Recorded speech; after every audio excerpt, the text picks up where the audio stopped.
VD സതീശന് ഇപ്പൊ ഒരു മേൽക്കൈ നേടിയിരിക്കുകയാണ്. ഇപ്പൊ കേരളത്തില് അവർക്ക് ഈ ന്യൂനപക്ഷങ്ങളോട് തെളിയിക്കാനുള്ളത് ഞാനാണ് കൂടുതൽ RSS വിരുദ്ധൻ, ഞാനാണ് ശരിക്കും RSSനെ ചെറുത്ത് തോൽപ്പിക്കുന്ന ആൾ എന്നുള്ള വീരസ്യം കാണിക്കാൻ വേണ്ടിയിട്ട് മസിൽ പിടിക്കുകയാണ് പിണറായി വിജയനും അതുപോലെ VD സതീശനും. ഇപ്പൊ ഈ മസിൽ പിടുത്തത്തിൽ അല്ലെങ്കിൽ ഈ പഞ്ചഗുസ്തിയിൽ ഇപ്പൊ തൽക്കാലം ജയിച്ചു നിൽക്കുന്ന VD സതീശനാണ്. പക്ഷേ ഈ VD സതീശനെതിരെ ഉന്നം തെറ്റാതെ ഒരു അമ്പ് വായിച്ചിരിക്കുകയാണ് PV അൻവർ. MR അജിത് കുമാറിനെതിരെ, സുജിത് ദാസിനെതിരെ നിലപാടുകളെടുത്ത് ശക്തി തെളിയിച്ച PV അൻവർ തന്നെ ഇപ്പൊ അദ്ദേഹം നിശബ്ദനായിരിക്കുകയല്ല, വീണ്ടും ഒരു വെടിയുതിർത്തിരിക്കുന്നത്. അത് മുഖ്യമന്ത്രിക്ക് നേരെയോ MR അജിത് കുമാറിന് നേരെയോ അല്ല, VD സതീശന്റെ നേർക്കാണ്. അദ്ദേഹം പറയുന്നത് പൂരം കലക്കിയ, തൃശൂർ പൂരം കലക്കിയത് CPIയും CPM പറയുന്നത്, CPI പറയുന്നത് CPMന്റെ ഇഷ്ടപ്പെട്ട പോലീസുകാരനായിട്ടുള്ള MR അജിത് കുമാറിനാണ്. അജിത് കുമാറാണ്, അദ്ദേഹത്തെ അതുകൊണ്ട് മാറ്റണം അല്ലെങ്കിൽ അന്വേഷണം നടത്താൻ നോക്കാം CPI പറയുമ്പോഴും PV അൻവർ പറയുന്നത് ഈ പൂരം കലക്കിയത് VD സതീശനും അതുപോലെ തന്നെ തൃശൂരിൽ അദ്ദേഹം RSS നേതാക്കളെ കണ്ടിരിക്കുന്നു, അവരുമായി ചേർന്നിട്ടാണ് ഈ പൂരം കലക്കിയതെന്നാണ്. പ്രതിപക്ഷ നേതാവിന്റെ ഗൂഢാലോചന, അതുപോലെ തന്നെ കൂടിയാലോചനകൾ, ഇതെല്ലാം കൂടെ ചേർന്നാണ് പൂരം കലക്കിയതെന്നാണ് പറയുന്നത്. അജിത് കുമാറും പ്രതിപക്ഷ നേതാവ് VD സതീശനും ഗൂഢാലോചന നടത്തിയെന്നാണ് അദ്ദേഹം കുറ്റപ്പെടുത്തുന്നത്. അതായത് ഈ അജിത് കുമാറിന് RSS നേതാക്കളുമായിട്ട് മാത്രമല്ല VD സതീശനുമായിട്ടും ബന്ധമുണ്ടാക്കി CPMന്റെ നേതൃത്വത്തിലുള്ള മുന്നണിയെ തോൽപ്പിക്കാൻ വേണ്ടിയിട്ടെന്നാണ് അദ്ദേഹം പറയുന്നത്. അദ്ദേഹം തൃശൂർ പൂരം കലക്കി എന്നുള്ള സംബന്ധിച്ച മൊഴിയെടുപ്പ് അദ്ദേഹത്തിൽ നിന്ന് ആരാഞ്ഞിരുന്നു. ആ മൊഴി കൊടുത്ത ശേഷം ഏതാണ്ട് 9 മണിക്കൂറാണ് അദ്ദേഹം അതിനുവേണ്ടി മൊഴി കൊടുത്തത്. അതിനുശേഷം പത്രക്കാരോട് പ്രതികരിക്കുകയായിരുന്നു അദ്ദേഹം. നമ്മൾ അതുപോലെ ഓർക്കേണ്ട ഒരു കാര്യം, പണ്ട് VD സതീശനെ കുറിച്ച് വലിയൊരു ആരോപണം പണം വെട്ടിപ്പ് നടത്തിയെന്നുണ്ടായിരുന്നു. അത് പുനർജനി എന്ന് പറയുന്ന പദ്ധതിയെ സംബന്ധിച്ചാണ്. അത് വിദേശ ഫണ്ട് അദ്ദേഹം കൈപ്പറ്റി അത് കൈക്കലാക്കി എന്നാണ്. പുനർജനിക്ക് വേണ്ടി ഉപയോഗിക്കാതെ അതിൽ വെട്ടിപ്പ് നടത്തി എന്നുള്ള ആരോപണമാണ്.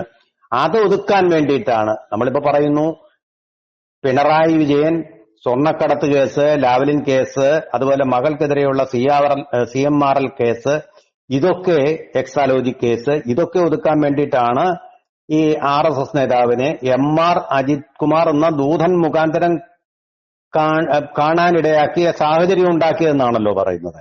പക്ഷെ ഇപ്പൊ പറയുന്നത് VD സതീശൻ ഈ കേസുകളിൽ നിന്നൊക്കെ പുനർജനിയുമായി ബന്ധപ്പെട്ട അഴിമതി കേസിൽ നിന്ന് രക്ഷപ്പെടാൻ വേണ്ടിയിട്ട് RSS നേതാവിനെ കണ്ടതാണ് എന്ന് വ്യക്തമായിട്ട് അദ്ദേഹം ആരോപണം ഉന്നയിച്ചു. BJPയുമായി ഒത്തുചേർന്ന് പൂരം കലക്കി അങ്ങനെ എന്നാണ് അദ്ദേഹം പറയുന്നത്. അത് മുരളീധരൻ അതിന് തീർച്ചയായിട്ടും അതിനോട് പ്രതികരിക്കേണ്ടതാണ്.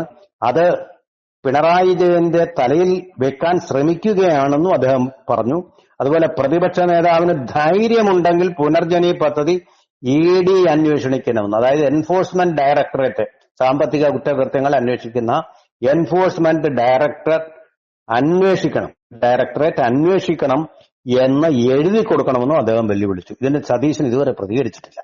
പുനർജനി വീണ്ടും ഒരു പുനർജനിയായിട്ട് കേരളത്തിൽ വരികയാണ്. എന്തായാലും കൊള്ളാം, ഇവർ രണ്ടു കൂട്ടരും RSSനെ എതിർക്കുകയും RSSനെ കുറിച്ച് ധാരാളമായിട്ട് ആരോപണങ്ങൾ ഉന്നയിക്കുകയും ഒക്കെ ചെയ്യുന്ന അതൊരു മതേതര സംഘടനയല്ല, മതവിരുദ്ധ സംഘടനയാണ് എന്നൊക്കെ, ഫാഷിസ്റ്റ് സംഘടനയാണെന്നൊക്കെ പറയുന്നവർ, അതുപോലെ തന്നെ വിചാരധാര എഴുതി ഇന്ത്യയിലെ ന്യൂനപക്ഷങ്ങളെയല്ല ഇവിടുന്ന് ഓടിക്കാൻ വേണ്ടിയിട്ട് നടക്കുന്ന ഒരു കക്ഷിയാണ് എന്നൊക്കെ പറയുന്ന ആൾക്കാർ തന്നെ ഇപ്പൊ RSSനെ ഒളിഞ്ഞും മറഞ്ഞും കണ്ടിരിക്കുന്നു. രാത്രിയിൽ ഇവർ കോൺഗ്രസുകാരും CPMകാരുമായിട്ട് ഇരിക്കെ തന്നെ, പകൽ ഇവര് കോൺഗ്രസുകാരും CPMകാരുമായി ഇരിക്കെ തന്നെ രാത്രിയിൽ RSSന്റെ വേഷം പകർന്നാടുന്നു എന്നുള്ളതാണ് നമ്മൾ ഇതിൽ നിന്ന് മനസ്സിലാക്കേണ്ടത്. രഹസ്യമായിട്ടുള്ള അന്തർധാര ഈ രണ്ട് കക്ഷികൾക്കും RSSുമായിട്ടുണ്ട്.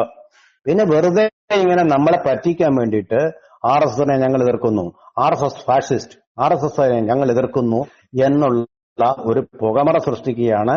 പലപ്പോഴും ഈ RSSന്റെ വോട്ടുകൾ കൊണ്ട് അടിയന്തരാവസ്ഥ കാലത്ത് പ്രത്യേകിച്ച് CPM ജയിച്ചവരാണ് CPMകാർ.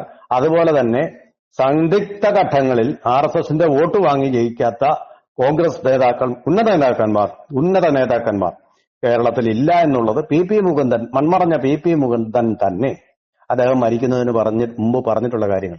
ഇതൊക്കെ എന്തിനാ ഈ സത്യസന്ധമായിട്ട് നിങ്ങൾക്ക് കാര്യങ്ങൾ കണ്ടുകൂടെ? RSS എന്ന് പറയുന്ന ഒരു രാജ്യവിരുദ്ധ ദേശവിരുദ്ധ സംഘടനയൊന്നും അല്ലല്ലോ. ഈ കാര്യങ്ങൾ നിങ്ങൾക്ക് തുറന്നു പറഞ്ഞുകൂടെ? എന്തിനാണ് ഇങ്ങനെ ഈ ഓക്വേർഡ് സിറ്റുവേഷനിലായിത്തീരുന്നത്, അതായത് പിടിക്കപ്പെട്ട അവസ്ഥയിലായിത്തീരുന്നത്? ഓർക്കാപ്പുറത്ത് പിടിക്കപ്പെടുമ്പോൾ ഉണ്ടാവുന്ന ആ ചമ്മലുണ്ട്, ആ ചമ്മൽ എങ്കിലും ഒഴിവാക്കാമായിരുന്നില്ലേ കാര്യങ്ങൾ സത്യസന്ധമായിട്ട് കുറച്ചുകൂടെ? ഈ രാഷ്ട്രീയം എന്ന് പറയുമ്പോൾ, ഞങ്ങൾ അതിനെ രാഷ്ട്രീയമായിട്ട് നേരിടുമെന്ന് പറയുമ്പോൾ അത് ഞങ്ങൾ കള്ളത്തരത്തിൽ കൂടി നേരിടും എന്നുള്ള ഒരു അർത്ഥം തന്നെ കൽപ്പിക്കുക. സത്യസന്ധമായിട്ട് കാര്യങ്ങൾ ജനങ്ങളോട് തുറന്നു പറയുക. അതായിരുന്നെങ്കിൽ പിന്നെ മറ്റൊരാളിൽ കൂടി ഇത് പുറത്തു വരുന്നതിനേക്കാൾ രാഷ്ട്രീയ മാന്യതയും പൊളിറ്റിക്കൽ കറക്റ്റ്നെസ്സും ആകുമായിരുന്നില്ലേ?